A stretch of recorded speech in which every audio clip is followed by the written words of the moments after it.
No good.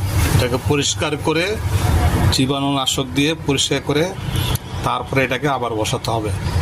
এই ছত্রাকগুলা জীবাণু এগুলা পরিষ্কার করে তারপরে আপনি আবার নতুন করে কাপড় দিয়ে বসাবেন, এতে রোগবালাই কম হবে।